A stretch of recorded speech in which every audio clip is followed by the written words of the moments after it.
my name's Bruhn. I'm the Dean and Head of School at the University of Queensland School of Architecture. And I'm talking to Peter Besley about the new Master of Urban Development and Design. Peter, can you tell me a little bit about your time at UQ? There was a fascinating sort of intensity amongst the architectural school at the time about materials in particular and the subtropical nature of this city and how the architecture and less urban design in those days could take a leap forward from its more humble beginnings as a city and as an architectural tradition. So next semester you're going to be teaching the inaugural cohort in the new Masters in Urban Development and Design. I wonder if you could reflect a little on how or why you think urban design, why urban development is so important at this moment in human history. I think that we are at a very interesting hinge point between the balance between human activity and human development and the landscape and the climate. We're so used to hearing about climate concerns at the moment. It wasn't so long ago that it was more or less niche ecological interest. It's now very much on the front page. It's very much a headline issue. And the idea of development in itself, I think we need to actually change that we're not just a spreading wave, and it's more about stewardship. There needs to be this idea of urban development as a type of stewardship of what we already have. And it's not about an ever-increasing quantity of development, it's about increasing the quality of life, the quality of development, and the balance with the landscape. It's a very different idea of an almost colonizing model of an ever-expanding gas, which is this human environment. That's on the global level. In terms of the professions and the disciplinarity, there's a big gap at the moment between siloed disciplines of, say, architecture, planning, civil engineering, business, and there is such a need for a cross-disciplinary professional who can be expert across many of those fields and can speak to any of them and can lead a team which might comprise all of those professions. So the type of graduate of the graduates of these programs will be these interdisciplinary leaders. Absolutely, yes. And so interdisciplinarity is at the core of this program. It is.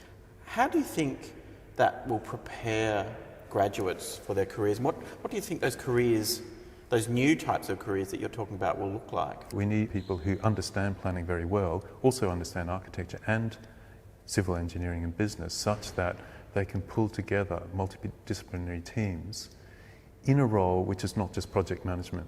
It is also a creative discipline, and it's a discipline with vision. It's not just about time and money and resources. It actually has a direction. So I will be giving the students hands-on experience in design in these roles. So some of the students will not have done any design before, some will have done quite a lot.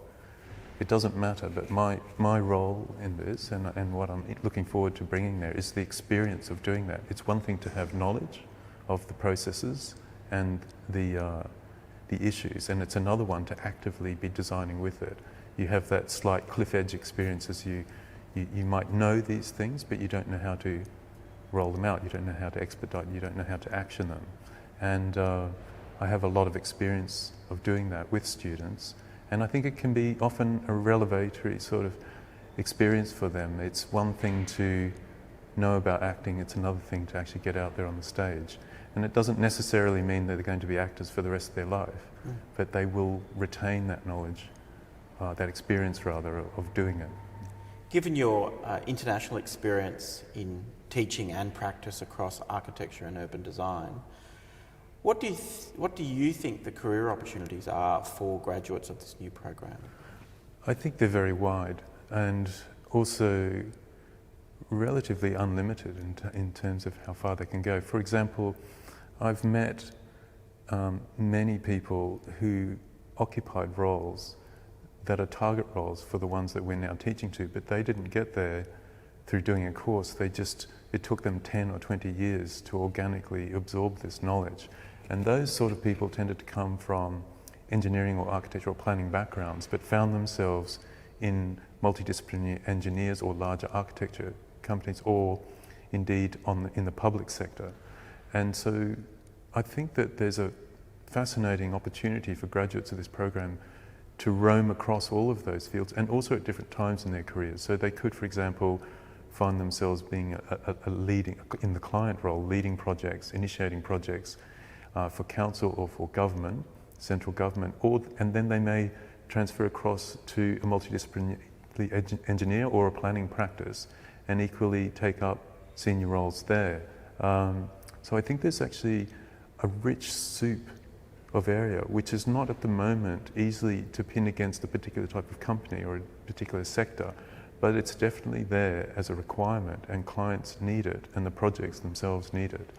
And these are also often long-term projects, and they require roles that go on for 2, 5, 10 years at a piece, and that person needs to be in situ, almost like the spirit of the project, keeping a continuity such that I's are dotted, T's are crossed, and that it ends as it began. So it's a very interesting role. It involves a certain granular nature to the career, but also quite a soaring, overarching aspect to it. I think what you're talking about, what you're describing, is very exciting. It's a T-shaped, nimble leader in the built environment. Why do you think that sort of professional is so important at this moment in time? And why do you think that practices are saying that's the sort of person they'd like to hire?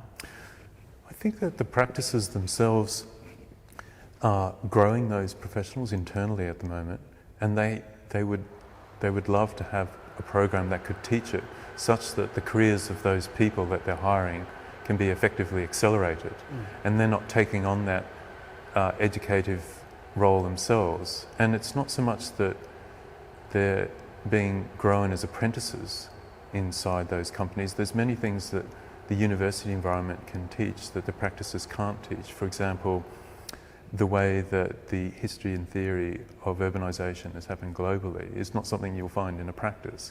It's very important to know that, and then to be able to draw on that as you're designing. When it comes to design in a practice, everything's going very quickly. There's not time to inculcate what you really need to know to be a deep professional. You need to learn ideas in the course that will keep you going for a good 10, 15 years, not just as soon as you get out of university. So the people hiring, whether they're public sector or private sector, want that depth. They're not necessarily just looking for a kind of oven-ready graduate that they can hire who can draw and type up a report. That'll be great for year one, but then those people will become associates and then eventually directors. And you don't want people who are simply one-dimensional at a senior level. So these are long-distance runners we're teaching here with real depth. So you're talking about long-distance runners, but you're also talking about the opportunity for someone to accelerate their career. Someone with an undergraduate program, an undergraduate degree from a program in landscape architecture or planning or architecture, in order to accelerate their career, but also to prepare themselves for a different type of future in the built environment. That's true. And so it's difficult, I think, when you are an undergraduate in these programs, such as, let's take landscape architecture, is that you tend to think of your future as being entirely within landscape architecture. And because you don't know enough about the other disciplines, or in fact about how they're hired and the multidisciplinary team nature in which a landscape architect might work, it's a bit like being a high school student and you don't know all of the subjects at university and what they contain yet until you start to actually study them. What we can do with this course is actually to give a taste of that overarching experience so that they can suddenly see and accelerate their careers, potentially with the base knowledge of landscape architecture, so it will never go away, but they can leverage that in a wider pool of both supply and demand in terms of services, skills and knowledge. What do you think is the best thing about the course? I think it's rich. So whilst when you're studying a specific discipline you get the benefit of depth, and I think that this course has a richness. The people that I've been talking to who are leading the courses, the departments at the University of Queensland that are involved and show great interest, that gives a whole kind of coral reef of depth that the that the people studying the course can really nourish themselves on. And I think that intellectual and professional nourishment will keep them in such a great stead for such a long time. And I think it will be a very memorable time for them. I think it will be a little bit like when you first go to university, perhaps, and you have the intellectual freedom to open your mind. I think it will be a similar experience where you're coming from a narrower field, and there's nothing wrong with that, but there's suddenly a broadening and an enrichment, and you're in contact with different people and different disciplines. It's an intellectual widening, a richness, I think. Fantastic. Thanks, Peter.